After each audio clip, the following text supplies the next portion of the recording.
Hello दोस्तों, कैसे हो आप सब। भारतीय नागरिक सुरक्षा संहिता की जो मैंने एक सीरीज़ चलाई हुई है यूपीपीसीएसजे के लिए, उसमें अभी तक हमने 85 तक सेक्शन पढ़ लिया और 84 85 सेक्शन जो बात कर रहे थे वो बेसिकली प्रोक्लेम्ड ऑफेंडर की बात कर रहे थे। प्रोक्लेम्ड ऑफेंडर वो पर्सन होता है जिसके अगेंस्ट में कोर्ट ने वारंट इशू कर दिया, सम्मन इशू कर दिया, लेकिन वो बार बार कोर्ट को बुलाने के बाद भी नहीं आ रहा, तो कोर्ट उसके अगेंस्ट में एक उद्घोषणा करवाता है, प्रोक्लेमेशन करवाता है कि you have to appear within 30 days in the court. और उसके बाद भी अगर वो अपीयर नहीं होता तो कोर्ट उसकी प्रॉपर्टी को 84 में तो ये बोलता है कि आपको अपीयर होना है, और वो अपीयर नहीं होता अगर 30 डेज़ के अंदर अंदर, तो उसको कोर्ट प्रोक्लेम्ड ऑफेंडर डिक्लेयर कर देता है 84 में। 85 बोलता है कि अगर कोर्ट ने उसको प्रोक्लेम्ड ऑफेंडर डिक्लेयर कर दिया, उसके बाद भी वो कोर्ट में नहीं आ रहा है, तो कोर्ट उसकी प्रॉपर्टी को अटैच कर सकता है, उसकी प्रॉपर्टी को बेसिकली कुर्की उसकी प्रॉपर्टी की करा सकता है। लेकिन किस प्रॉपर्टी की कुर्की होगी, किस प्रॉपर्टी को अटैच किया जाएगा, उसकी आइडेंटिफिकेशन के लिए सेक्शन 86 है। सेक्शन 86 बोलता है identification and attachment of property of proclaim person. The court में on return request of a police officer not below the rank of superintendent of police और commissioner of police initiate the process of requesting assistance from a court और authority. तो basically court और authority identify करेगी उस, जैसे suppose करो ए है, ए के अगेंस्ट में प्रोक्लेमेशन की उसको पीओ डिक्लेयर कर दिया कोर्ट ने, प्रोक्लेम्ड ऑफेंडर डिक्लेयर कर दिया, उसकी प्रॉपर्टी को अटैच करना है, तो ए की प्रॉपर्टी को आइडेंटिफाई करना पड़ेगा। ए की प्रॉपर्टी को आइडेंटिफाई करने के लिए रिक्वेस्ट कर सकता है सुपरिटेंडेंट ऑफ पुलिस और कमिश्नर ऑफ पुलिस। किससे रिक्वेस्ट करेगा? कोर्ट से और अथॉरिटी से। वो बोलेगा सर जिस प्रॉपर्टी को आप अटैच करने जा रहे हो ये पहले इसको आइडेंटिफाई तो कर लो कि ये ए को बिलोंग करती है नहीं करती, और उस आइडेंटिफिकेशन से रिलेटेड सेक्शन है 86 बोलता है identification and attachment of property of proclaim person. कौन रिक्वेस्ट कर सकता है? सुपरिटेंडेंट ऑफ पुलिस और कमिश्नर ऑफ पुलिस कोर्ट से बोल सकता है कि सर जो ये पीओ की प्रॉपर्टी आप अटैच करने जा रहे हो, प्रोक्लेम्ड ऑफेंडर की प्रॉपर्टी आप अटैच करने जा रहे हो, पहले आइडेंटिफाई तो कर लो कि ये उसी को बिलोंग करती है या किसी थर्ड पर्सन को बिलोंग करती है। तो उसके बाद उसकी आइडेंटिफिकेशन होगी, अटैचमेंट होगी, फॉरफीचर ऑफ प्रॉपर्टी का हो जाएगा। उसके बाद क्लेम एंड ऑब्जेक्शन। अब क्लेम एंड ऑब्जेक्शन की बात हो रही है, तो बेसिकली जब मैंने बताया था ना 84 में किसी पर्सन को हम प्रोक्लेम्ड ऑफेंडर डिक्लेयर कर देते हैं, 85 में उसकी प्रॉपर्टी को अटैच कर देते हैं। लेकिन अगर सपोज करो कोई थर्ड पर्सन वो बोलता है कि सर ये जो प्रॉपर्टी आप अटैच कर रही हो प्रोक्लेम्ड ऑफेंडर की नहीं है, ये मेरी प्रॉपर्टी है, थर्ड पर्सन आप मेरी प्रॉपर्टी को क्यों अटैच कर रहे हो, आपको अटैच कर रहा है तो उसको अटैच करो। तो सेक्शन 87 बोलता है if any claim is preferred और objection is made to attachment of any property attached under section 85 within 6 month from the date of such attachment by any person other than proclaim person, within 6 month from the date of such attachment by any person other than proclaim person. तो कितने दिन के अंदर अंदर third person objection raise कर सकता है? With in 6 month. और इसी पे अभी क्वेश्चन भी आया था आरपीसी एपीओ में, तो वो बात कर रहा था कि जब प्रोक्लेम्ड ऑफेंडर अपीयर होगा विद इन 2 ईयर तो वो ऑब्जेक्शन रेज कर सकता है। सबने 6 मंथ लगाया था, 6 मंथ तो ये थर्ड पर्सन के लिए कि अगर कोई थर्ड पर्सन है वो बोलता है कि सर जो ये आप प्रॉपर्टी अटैच करने जा रहे हो ये प्रॉपर्टी मेरी है, उस पर्सन की नहीं जिसको आपने प्रोक्लेम्ड ऑफेंडर डिक्लेयर किया है, तो उसके पास राइट होता है वो विद इन 6 मंथ ये ऑब्जेक्शन रेज कर सकता है on the ground that the claimant और objector has an interest in such property and that such interest is not liable to be attached under section 85. The claim or objection shall be inquired into and may be allowed or disallowed. तो third person जब basically अब third person क्या करता है, objection raise करता है, तो उसके प्रोविजन है सेक्शन 87 में सब क्लोज 1 में, तो कि भैया ये प्रॉपर्टी प्रोक्लेम्ड ऑफेंडर को बिलोंग नहीं करती है, प्रॉपर्टी तो मुझको बिलोंग करती है, आप मेरी प्रॉपर्टी को क्यों अटैच करते हो। और उसका एक लिमिटेशन पीरियड है कि आपको विद इन 6 मंथ आपको ऑब्जेक्शन रेज करनी पड़ेगी। 87 सब क्लोज 2 बोलता है क्लेम और objection under subsection 1 may be preferred or made in the court by which the order of attachment is issued if the claim or objection is in request of property attached under an order endorsed under subsection 85 sub clause 2 in the court of chief judicial magistrate or district in which the attachment is made। तो basically दो तरह की बात है। देखो 85 सब close 2 जब आप पढ़ोगे तो 85 सब क्लोज 2 बोलता है, देखो 87 तो ये बोलता है कि अगर सपोज करो मैं सिविल जज हूँ, मैंने कोई प्रॉपर्टी या मैंने जुडिशियल मजिस्ट्रेट हूँ, मैंने कोई प्रॉपर्टी अटैच करा दी, तो मेरी जब मैंने अटैचमेंट के ऑर्डर दिए हैं तो मेरे कोर्ट में ही आपके आके ऑब्जेक्शन लगानी पड़ेगी। सपोज करो एक ए है वो मेरी कोर्ट में नहीं आ रहा है बार बार, मैंने उसके अगेंस्ट में उसको पीओ डिक्लेयर कर दिया और उसकी प्रॉपर्टी को अटैच कर दिया, तो कोई थर्ड पर्सन आएगा तो उस थर्ड पर्सन को अगर ऑब्जेक्शन रेज करनी है तो उसे मेरी कोर्ट में ही आना पड़ेगा, जिस जज ने वो ऑर्डर किया उस जज की कोर्ट में ही आपको ऑब्जेक्शन रेज करना पड़ेगा। इसका एक एक्सेप्शन है सेक्शन 85 सब क्लोज 2 जब आप पढ़ोगे कि सपोज करो मैं जुडिशियल मजिस्ट्रेट हूँ, मैंने अपनी जुरिस्डिक्शन में बोल दिया कि मेरी जुरिस्डिक्शन में एक ए है उसकी प्रॉपर्टी को अटैच कर लो आप, लेकिन सपोज करो मैंने एक ए की प्रॉपर्टी जो मेरी जुरिडिक्शन में नहीं है वो दूसरे कोर्ट की जुरिडिक्शन में है, मैं उसे अटैच कराता हूँ तो उसको उसका अटैचमेंट किससे होगा, वो एंडोर्समेंट से होता है डिस्ट्रिक्ट मजिस्ट्रेट, जो डिस्ट्रिक्ट मजिस्ट्रेट है उसके थ्रू ही मैं उसको अटैच करा सकता हूँ। मैं डायरेक्ट उसको अटैच नहीं करा सकता, मैं बेसिकली एक एंडोसमेंट सेंड करूंगा डिस्ट्रिक्ट मजिस्ट्रेट को, क्योंकि मेरी जुडिक्शन में तो है नहीं, और मैं उसके थ्रू उस प्रॉपर्टी को अटैच करा दूंगा जो मेरी जुडिक्शन में नहीं, विदाउट जुडिक्शन।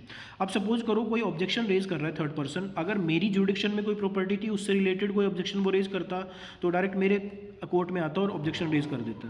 लेकिन सपोज करो वो मेरी जुडिक्शन के अलावा दूसरी जुडिक्शन में जब मैंने प्रॉपर्टी के अटैचमेंट के ऑर्डर दिए थे उसमें जाके वो ऑब्जेक्शन रेज करेगा, तो वो कहाँ जाएगा, वो चीफ जुडिशियल मजिस्ट्रेट के पास जाएगा। ये क्वेश्चन बनता है कि without jurisdiction when court issuing the attachment order then in which court a person can go and request for the attachment of that property. तो जब सपोज करो मेरी जुडिक्शन में है तो मेरी कोर्ट में आएगा, और अगर मैं विदाउट जुडिक्शन किसी और कोर्ट की जुडिक्शन में भेज रहा हूँ और प्रॉपर्टी अटैच करा रहा हूँ थ्रू डिस्ट्रिक्ट मजिस्ट्रेट, तो उस कंडीशन में चीफ जुडिशियल मजिस्ट्रेट के सामने जो दूसरी कोर्ट की दूसरे जुडिक्शन में जाके चीफ जुडिशियल मजिस्ट्रेट है उसकी कोर्ट में जाके आपको ऑब्जेक्शन रेज करनी पड़ेगी। 87 sub clause 3 every such claim और objection shall be inquired into by the court in which it is preferred and may provide that if it is preferred और made in the court of chief judicial magistrate he may make it over to any magistrate. तो basically 87 sub clause 3 बोल रहा है कि जब एक person है वो ऑब्जेक्शन रेज करता है, थर्ड पर्सन आके ऑब्जेक्शन रेज कर देता है कि सर आप मेरी प्रॉपर्टी क्योंकि अटैच कर रहे हो, तो उसी वही कोर्ट उसकी इंक्वायरी करेगा। लेकिन सपोज करो विदाउट जुडिक्शन जब कोई प्रॉपर्टी अटैच की जाती है उस कंडीशन में दूसरे चीफ जुडिशियल मजिस्ट्रेट के सामने जाके जब ऑब्जेक्शन रेज कर दी जाएगी, चीफ जुडिशियल मजिस्ट्रेट या तो उसको खुद इंक्वायरी करेगा या सबऑर्डिनेट कोर्ट से भी इंक्वायरी करा सकता है। 87(4) एनी पर्सन हुज क्लेम और objection has been disallowed in whole or in part by an order under subsection 1 may within a period of 1 year from the date of such order institute a suit to establish the right which he claim in respect of the property। अब देखो एक third person है वो आया, उसने objection raise की, उसके objection को डिसअलाउ कर दिया गया, 6 महीने के अंदर उसने ऑब्जेक्शन रेज की, उसके ऑब्जेक्शन को डिसअलाउ कर दिया। तो विद इन जिस दिन उसकी ऑब्जेक्शन को डिसअलाउ कर दिया कोर्ट ने, बोल दिया कि जाओ आपकी प्रॉपर्टी नहीं है, हम तो इसको अटैच करेंगे थर्ड पर्सन की प्रॉपर्टी, तो उसके पास एक राइट है कि वो एक सिविल सूट इंस्टीट्यूट कर सकता है, वो सिविल सूट इंस्टीट्यूट कर सकता है विद इन 1 ईयर। ये कहाँ लिखा हुआ है 87 सब क्लोज 4 में, but subject to the result of suit if any the order shall be conclusive. ठीक है, release sale and restoration of attach property. अब यहाँ आते हैं, वो 87 थर्ड पर्सन की बात कर रहा था, अब इसे 88 को देख लेते हैं। If the proclaimed person appear, तो 87 में थर्ड पर्सन की बात हुई है, लेकिन जिस पर्सन के अगेंस्ट में प्रोक्लेमेशन इशू हुआ था 84 में, अगर वही आ जाता है, if the proclaimed person appear within the time specified in the proclamation the court shall make an order releasing the property from the attachment। तो कोर्ट बोलता है कि अगर 30 दिन के अंदर अंदर वो पर्सन आ गया तो उसकी जो प्रॉपर्टी अटैच करी थी, जो सपोज करो, तो उसको बेसिकली रिलीज कर देंगे। If the proclaim person does not appear with in the time specified in the proclamation the property under attachment shall be eight the disposal of the state government. अगर वो person नहीं आया तो उसकी property को state government के disposal पे रख दिया जाएगा, मतलब स्टेट गवर्नमेंट उसको जब्त कर लेगी, स्टेट गवर्नमेंट जो चाहेगी वो करेगी। But it shall not be sold until expiration of 6 month. अब इसमें एक चीज़ और ऐड कर लो कि जब प्रोक्लेम पर्सन आता है और नहीं आ पाता है तो 6 महीने तक तो आप उसको बेच नहीं सकते। क्यों? क्योंकि 87 सब क्लोज 2 बोलता है, 88 सब क्लोज 2 कि 6 महीने तक आप उसको भी नहीं बेच सकते। क्यों? क्योंकि 6 महीने का पीरियड हमने उसको भी तो दिया था, थर्ड पर्सन के पास भी तो राइट है ना कि थर्ड पर्सन भी ऑब्जेक्शन रेज कर सकता है। तो किसी भी सिचुएशन में 6 महीने तक तो ये प्रॉपर्टी नहीं बिकेगी from the date of attachment and until the claim or is preferred और objection is made under section 87 has been disposed of under this section unless it is subject to speedy or natural decay. तो 6 महीने के अंदर अंदर नहीं बिकेगी, generally तो है, लेकिन इसका एक्सेप्शन है कि अगर प्रॉपर्टी ऐसी है कि वो बहुत जल्दी ख़राब हो जाएगी। जैसे सपोज करो 50 लीटर दूध जब्त कर लिया गया है, 50 लीटर मिल्क जब्त कर लिया किसी का, तो वो तो 3 दिन में ख़राब हो जाएगा, तो उसको तो बहुत जल्दी बेचना पड़ेगा, तो 6 महीने का वेट नहीं करना उसके लिए। ऐसी कोई मूवेबल इमूवेबल प्रॉपर्टी में अगर देख लेते हैं, किसी का हमने 50 लीटर बल्क दूध जब्त कर लिया, तो उस कंडीशन में उसको 6 महीने जल्दी से जल्दी उसको बेचना पड़ेगा, 6 महीने का वेट नहीं करना। और the court consider that sale would be the benefit of the owner, or court को अगर लगता है कि इस मूवेबल या इमूवेबल प्रॉपर्टी को जिसको मैंने अटैच किया है इसको बेच दूंगा तो इससे ऑनर को फायदा ही होगा, नुकसान नहीं होगा, तो 6 महीने से पहले बेच सकते हैं। In either which case the court में cause it to be sold but whenever it may think fit। अब ये आ जाते हैं जो आरपीएससी एपीओ में क्वेश्चन आया है।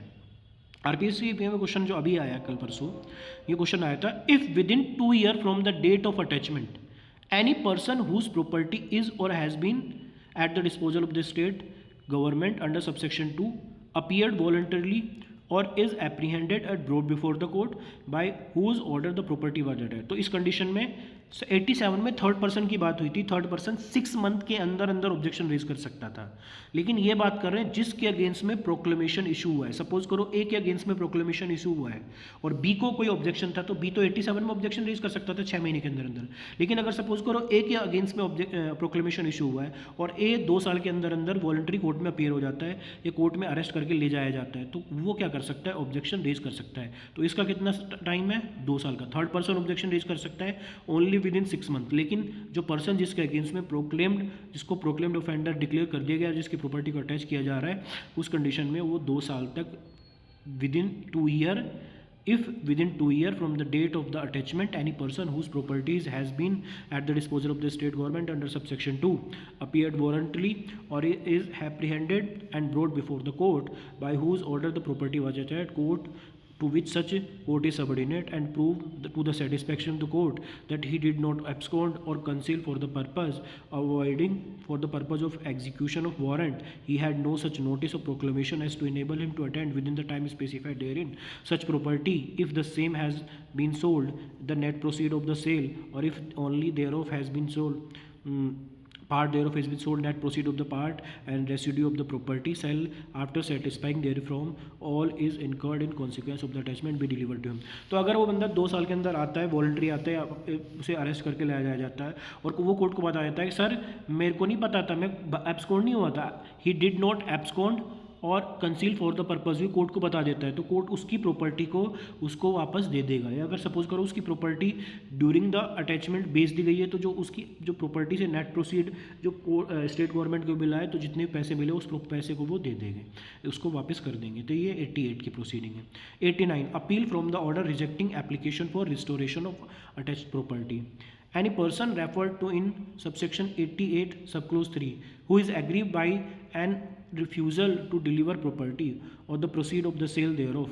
अगर सपोज करो ये पर्सन बोलता है कि सर 2 साल के अंदर आ के बोलता है बंदा कि सर मेरे को तो पता ही नहीं था कि मेरे अगेंस्ट में ये ऑर्डर इशू हो रखे हैं प्रोक्लेमेशन के और मैं भाग नहीं रहा था, और इसकी फिर भी इसकी जो अपील है उसको रिजेक्ट कर दिया जाता है, मतलब इसकी प्रॉपर्टीज़ को वापस नहीं जाती, तो ये अपील में चला जाएगा। तो ये इसकी जो एप्लीकेशन को रिजेक्ट कर दिया जाता है यहाँ पे, तो इस एप्लीकेशन को जब रिजेक्ट कर दिया जाएगा तो 89 बोलता है उस एप्लीकेशन के रिजेक्शन के बाद वो अपील में जा सकता है। Any person refer to in subsection 88 subclause 3 who is aggrieved by any refusal to deliver property the proceed of the sale thereof may appeals to the court to which appeal ordinarily lie। तो basically वो appeal में चला जाएगा। Issue of warrant in Leo of और in addition two subsection, तो देखो किसी case में जिसमें वारंट इशू हो सकता है उसमें सम्मन भी इशू हो सकते हैं, जिसमें सम्मन इशू हो सकता है इसमें वारंट भी इशू हो सकते हैं। तो कोर्ट के पास दोनों पावर है। किस सेक्शन में दिया हुआ है, पहले ये पावर सेक्शन 87 में थी, अभी ये पावर सेक्शन 90 में चली गई है। उसके अलावा सेक्शन 91 बोलता है पावर टू टेक बॉन्ड और bail bond from person upon appearance, तो अपीयरेंस पे कोर्ट बॉन्ड या बेल बॉन्ड ले लेगा, सेक्शन 91 बोलता है। Arrest on breach of bond और बेल बॉन्ड सेक्शन 92 बोलता है। सेक्शन 93 बोलता है provision of this chapter generally applicable to summon और वारंट केस। तो ये सारा के सारा अभी तक था। कल से हम जो स्टार्ट करेंगे नेक्स्ट क्लास, जो नेक्स्ट जब भी मैं क्लास अपलोड करूँगा वो सेक्शन 94 से अपलोड करूँगा। इस क्लास को और इससे पहले वाली क्लास को आप ढंग से देख लो, प्री और मेंस दोनों में इससे क्वेश्चन बनते हैं, बहुत ज़्यादा क्वेश्चन बनते हैं। ठीक है, मिलते हैं नेक्स्ट क्लास में दोस्तों। प्लीज़ सब्सक्राइब कर दो, प्लीज़ सब्सक्राइब कर दो, प्लीज़ सब्सक्राइब कर दो इस चैनल को, और प्लीज़ अपने दोस्तों के साथ शेयर कर दो इस वीडियो को। Thank you.